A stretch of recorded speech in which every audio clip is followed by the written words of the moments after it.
Él es abogado, es consultor en temas relacionados al derecho internacional y las negociaciones agroindustriales. Es el director de la Fundación INAI y estará moderando este panel Sofía Perini. Ella es economista de la Fundación INAI, especialista en comercio y negociaciones agrícolas internacionales. Serán ellos los responsables del próximo panel. Y a todos aquellos que están con el celular en la mano, les recordamos que estamos tuiteando con el hashtag, como lo ven allí, campaña gruesa 2018-19. Y les cuento que ya es TT.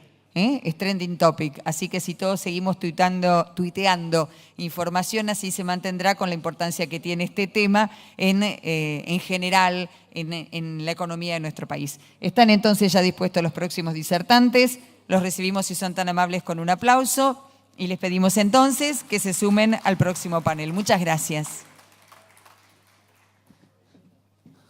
Puede fallar. Buenos días a todos. Es un placer estar hoy acá con ustedes. En esta oportunidad tenemos un doble desafío. Por un lado, conservar la atención de todos ustedes siendo el último panel de la mañana. Y por el otro, hablar de perspectivas a largo plazo para la agroindustria argentina.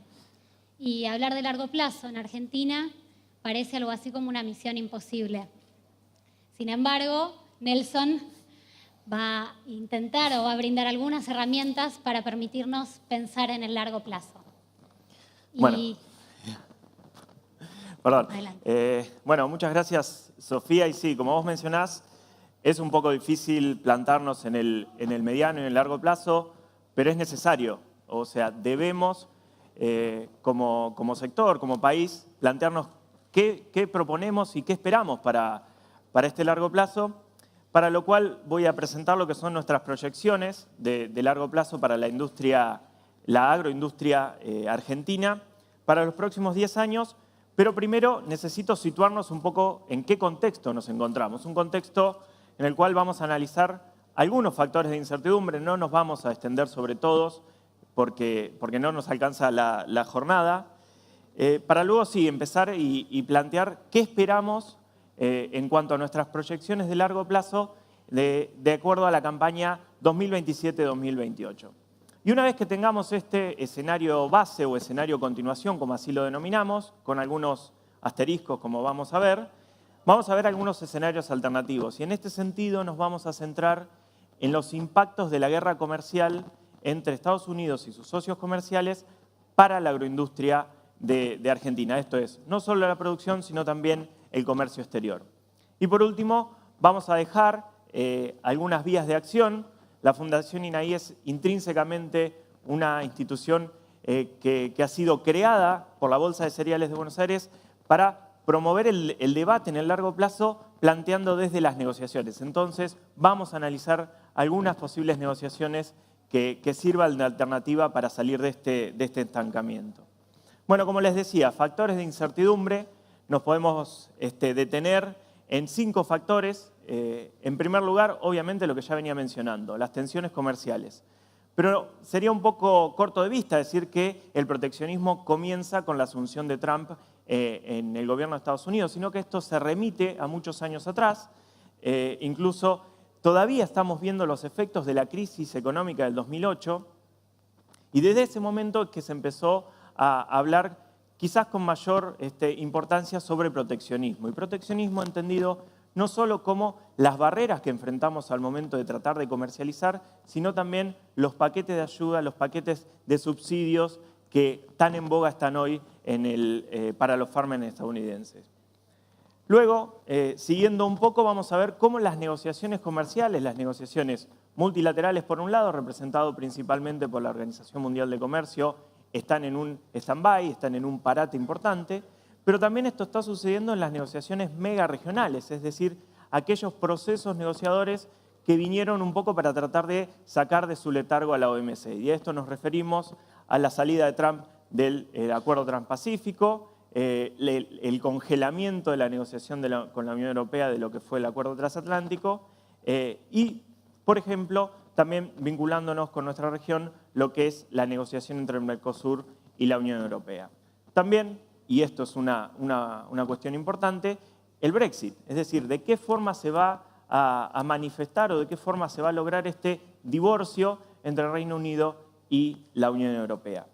Siguiendo con los factores, vemos cómo el cambio climático, tras el Acuerdo de París, este hito importantísimo del año 2015, para frenar el crecimiento de la temperatura, el aumento de la temperatura a escala global, se encuentra en una etapa de implementación, en un periodo de implementación, ya con Estados Unidos haciendo un paso al costado, pero esto también sube las alertas en lo que nosotros llamamos o conocemos como proteccionismo verde, es decir, la utilización de medidas con justificación en factores medioambientales. Otro aspecto importante y que ha sido tema de discusión en la agenda del G20, el grupo de los 20 que ostenta la presidencia argentina, ha sido la cuestión relacionada a la seguridad alimentaria.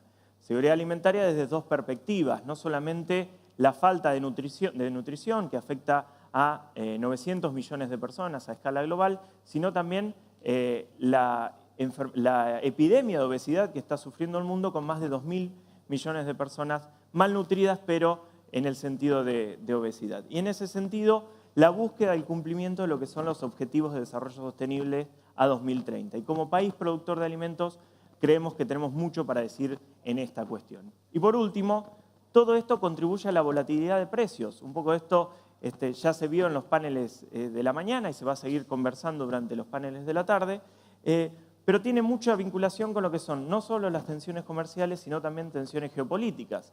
Estamos en un cambio de era en el cual el poder hegemónico de Estados Unidos empieza a ceder lugar ante un nuevo poder ascendente, nuevo viejo poder ascendente, como es China, y vamos a ver en este declive cuáles son las tensiones y hasta qué escala pueden llegar. Y por último también el conflicto o la cuestión migratoria que tiene una tensión social muy importante. O sea, en todos estos factores, y me estoy quedando corto, como les decía, en ese contexto, nos planteamos cuál va a ser el escenario de referencia a 2027-2028 para la agroindustria argentina.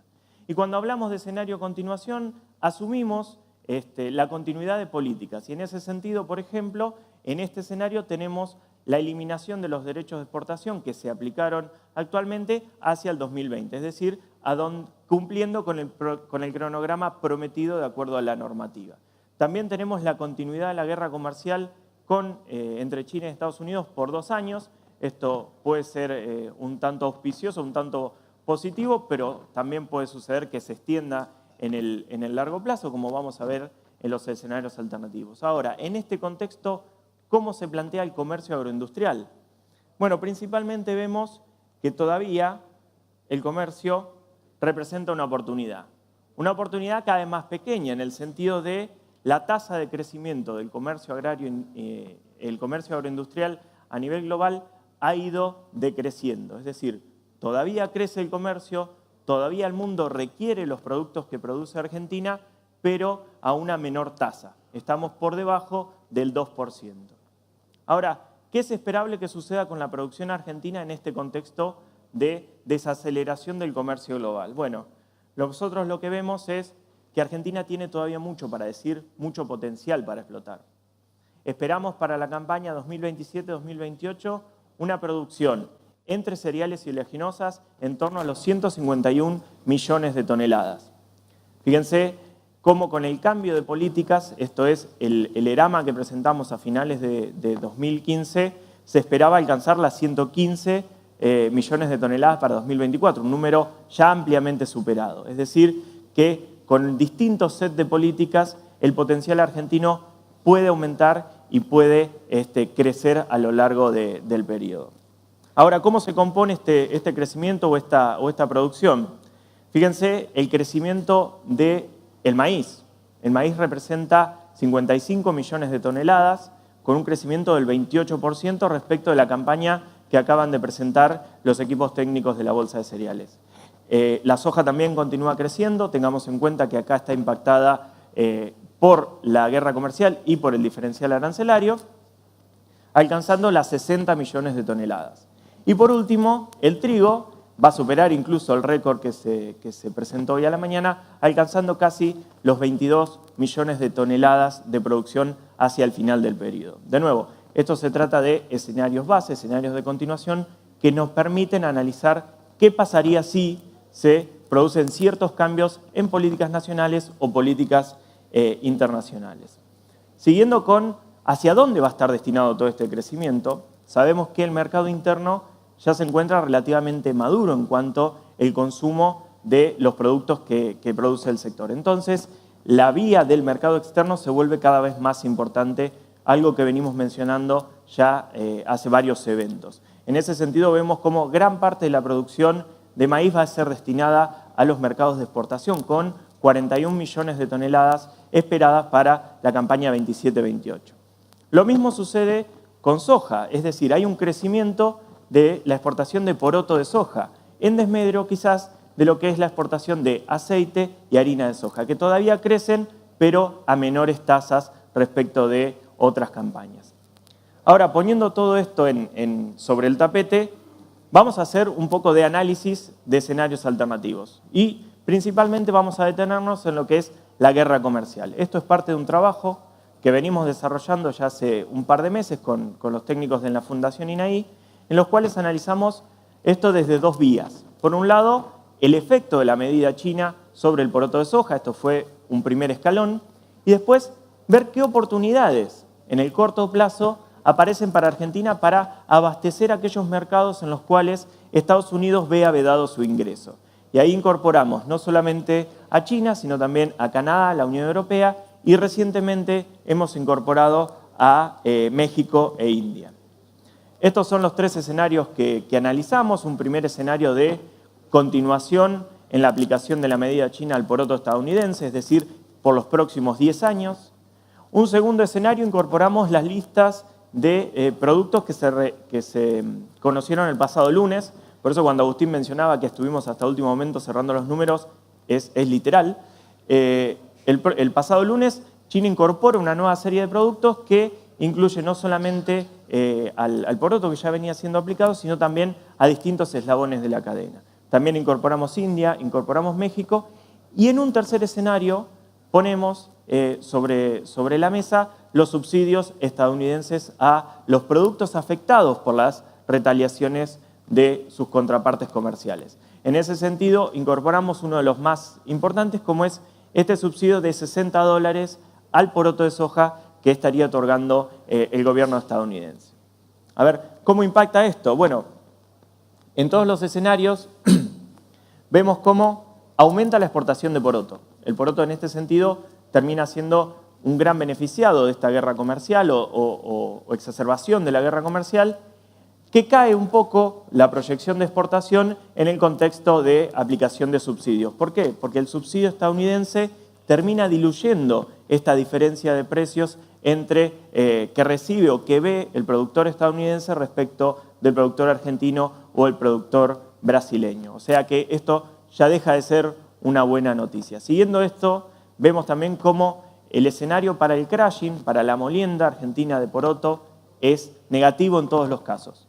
Vemos cómo en todos los escenarios se reproduce esta tendencia de impacto de las medidas de China y el resto de los países sobre Estados Unidos, que se exacerba incluso en la aplicación de subsidios. Y trigo y maíz recuperándose recién en el caso de la aplicación de los subsidios. Ahora, cuando analizamos en el corto plazo qué oportunidades podría tener Argentina, vemos desde la perspectiva de cierre de mercado para Estados Unidos, ver si nosotros podemos abastecer. Ahora, que exista una oportunidad no implica necesariamente que Argentina la pueda aprovechar. ¿Por qué? Porque siguen existiendo barreras que impiden el ingreso. Ahora, así las cosas, nosotros vemos que, de acuerdo a las listas que ha aplicado de represalias China, de 50.000 millones de afectación de comercio y 60.000 posteriormente, prácticamente le ha cerrado el comercio agroindustrial a Estados Unidos. Y en ese sentido se ve una lista de más de 700 productos en los cuales Argentina tendría posibilidades en más de 60. Pero incluso si Argentina redireccionara todas sus exportaciones de estos productos desde todos los destinos hacia China, no alcanzaría a cubrir el déficit que deja la producción o la exportación estadounidense en el mercado chino. Como pueden ver en el cuadro, en el resto de los países el impacto es mucho menor, en el sentido de que las listas no incluyen tantos productos agroindustriales como sí lo hace en el caso de China. Así las cosas, igual se presentan oportunidades en estos países para maíz, para carne bovina en algunos casos, para algunos lácteos, para aceites, para porotos y demás en los distintos destinos. Entonces, nosotros lo que vemos es la aparición de una oportunidad en el corto plazo que puede desaparecer, puede fumarse si Xi Jinping y Trump se dan la mano y resuelven esta controversia. Entonces, ¿cómo lograr que Argentina pueda aprovechar esta oportunidad y pueda consolidar este acceso al mercado de manera sustentable o sostenible en el tiempo? Y la vía son los acuerdos y las negociaciones comerciales. ¿Y cómo está Argentina jugando este partido? Hemos analizado la cantidad de acuerdos comerciales a nivel internacional y vemos la participación en el PBI de los mismos. En el caso de Argentina tiene acuerdos comerciales, esto incluye al Mercosur, con poco más del 9% del PBI global. Acá tenemos los países de la ALADI, Mercosur, los 2 tratados de libre comercio con Egipto e Israel y los acuerdos de preferencias fijas con SACU y con India. Ahora, ¿qué están haciendo el resto de los socios comerciales o nuestros principales competidores? Unión Europea en torno al 34%. Unión Europea tiene un acuerdo de relevancia con Canadá, por ejemplo, tiene acuerdos con países de la región como con Chile o con México. ¿Qué hace Estados Unidos? Estados Unidos, además del NAFTA, tiene acuerdos también con países de la región, llegando a casi el 34%. En el caso de Canadá, que tiene acuerdos comerciales tanto con Estados Unidos como Unión Europea, está cercano al 55% del PBI global. Similar al caso de Australia, que tiene un acuerdo comercial con China. En el caso de México, también de Latinoamérica, vemos cómo se encuentra en torno al 63% del PBI global. Y fíjense lo que sucede con Chile. Chile está en torno al 90%. Esto en gran parte, en gran medida, por sus acuerdos comerciales con Estados Unidos, con la Unión Europea y también con China. Ahora, ¿qué pasa con Argentina? Volvamos un poco para atrás. Y las negociaciones en curso. Tenemos negociaciones con la Unión Europea, negociaciones con EFTA, que son los países europeos fuera de la UE, también con Canadá y con Corea. Estas son las negociaciones que se encuentran en curso. Y esto le permitiría a Argentina generar una mejora tal que la llevaría a participar del 36% del PBI global. Es decir, una tercera parte de la economía global podría estar alcanzada por los acuerdos que se encuentra negociando Argentina por intermedio del Mercosur. Para ir concluyendo y dejar un poco espacio a las preguntas, lo que vemos en nuestro ERAMA, en nuestro escenario de referencia, es que se consolida, se afianza el crecimiento de la producción y de las exportaciones. Pero ojo, cuidado, porque tanto medidas de política interna como medidas de política externa generan impactos negativos. Y en esto nos referimos a la guerra comercial, que sí, en primera instancia, como primera medida, se ve una oportunidad en el corto plazo, pero una profundización de este conflicto no es beneficioso para nadie, sino que incluso se ve cómo se pueden perder mercados e incluso llegar a un proceso de recesión global por el encarnizamiento de estas medidas. Ahora, Argentina tiene pocos acuerdos, lo que le dan poca relevancia o poca inserción a nivel internacional, pero va por la buena senda, va por el buen camino. ¿Y por qué decimos que va por el buen camino? Porque en un contexto de incertidumbre, lograr acuerdos comerciales, avanzar en negociaciones, nos ayuda a generar certidumbre y nivelar el campo de juego con nuestros principales socios y competidores globales. Muchas gracias.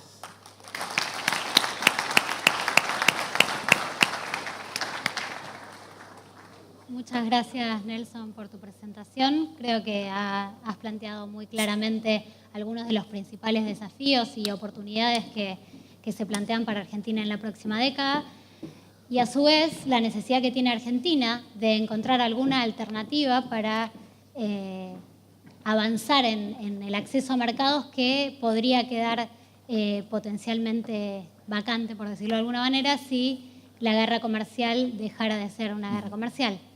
Y por otra parte, has mencionado la importancia de